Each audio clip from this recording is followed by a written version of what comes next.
Antonio Brown's gone missing again. Where do we stand with Zeke, Elliott, and Melvin Gordon? Damien or Darwin? Should you pick up Josh Gordon? You're watching the Fantasy Football Show News.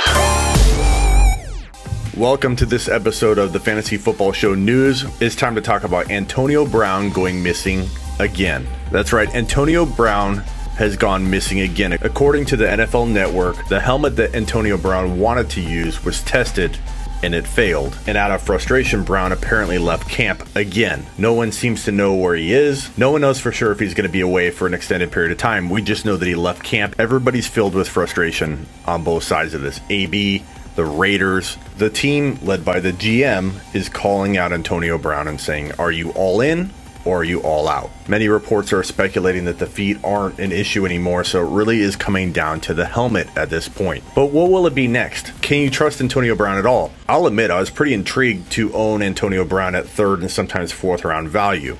But what do we do from here? I don't think we can trust this guy at all. At some point you have to draft him, but are you better off drafting an Aaron Jones in the fourth round? A Devonta Freeman in the fourth round?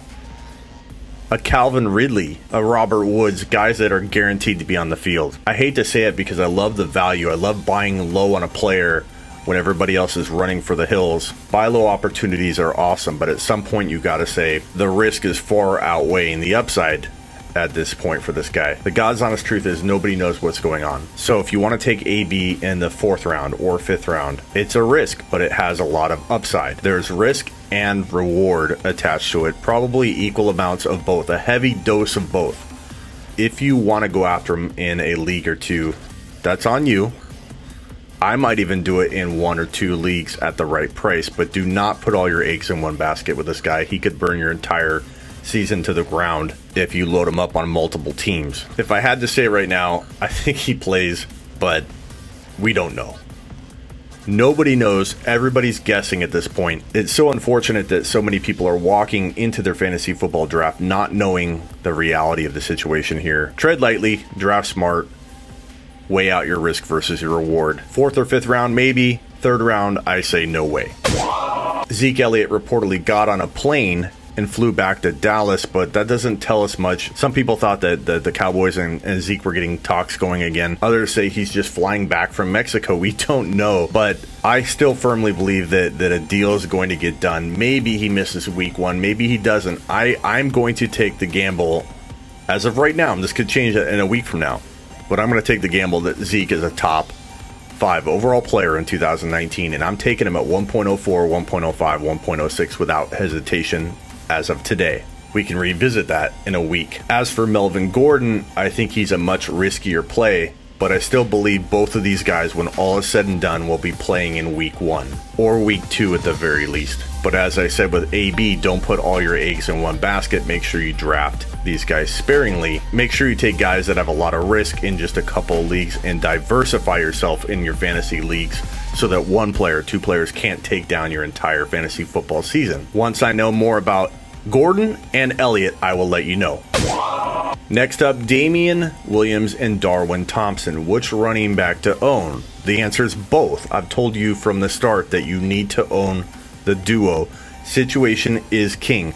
I still like Damien. Damien's still going to be the starter. It's Damien's job to lose. Make no mistake about it. He is the guy that is embedded in this offense, knows it well. Darwin's still a rookie, still learning it. They're going to give Damien a chance to start, and he has not faltered yet, so why count him out yet just because he's got banged up, just because of his past that you can't really blame on him? He had 10 touchdowns in the last 6 games played in 2018. And averaged over 100 yards a game in those 6 games. The guy has not faltered. The guy has done nothing but deliver fantasy football goodness to the tune of a top 2 to 3 overall fantasy football running back in a 6-game span. Now, do I draft Damien in the second round anymore? No. The threat of Darwin is big enough to say, hey, maybe he deserves to be a mid-third round guy, and he's been going there. That's where he belongs, and that's not a bad place to draft him. But you have to cuff these two running backs together, something I've said from the start. Just like I've said with Nick Chubb and Kareem Hunt all offseason long, you need to cuff the running backs where situation is king. In Kansas City, it's not the player, it's the situation. In Cleveland, it's not the player, is the situation. Whoever is starting for Cleveland or for Kansas City has top 5 to 10 running back appeal. You have to own both players. Same thing in Pittsburgh with Connor, Samuels, and Snell. If you can't back that situation up properly, you have no business owning James Conner in 2019. Can Darwin be a top 5 to 10 running back per start? Absolutely. Any running back, as I've said all offseason, starting behind this Kansas City offensive line could be a top 5 to 10 running back. Own both of them. You have to. Good old Josh Gordon back in the news. Welcome back, Josh Gordon. I don't know what to do with you. I've drafted you in a lot of leagues. I haven't cut you in a lot of leagues, so I'm glad you're back, but I don't know what to do with you. The fantasy football experts of the world don't know yet where to value Josh Gordon, so don't worry if you're a little confused yourself. He needs to be on rosters in deep leagues, but you got to wait and see where he's going to shake out in terms of being a fantasy football wide receiver 3 or a 4. Time will tell, but grab him if he's available in deeper leagues. You're watching the Fantasy Football Show. News. I'm doing it again. I'm live streaming for 24 hours straight on YouTube, youtube.com/The Fantasy Football Show. youtube.com/The Fantasy Football Show. Friday, August 23rd. I'll be in the studio a ton, but I'm also this time, unlike in February, hitting the streets. I'll be riding an electric scooter while I answer fantasy questions. We'll go shopping. I'll eat wings at my favorite wing spot. We're going to hit the streets. We're going to be in the studio. We're going to mock draft, do giveaways. 24 straight hours you're hanging with me on YouTube. We did it back in February. We're going to do it even bigger and better August 23rd.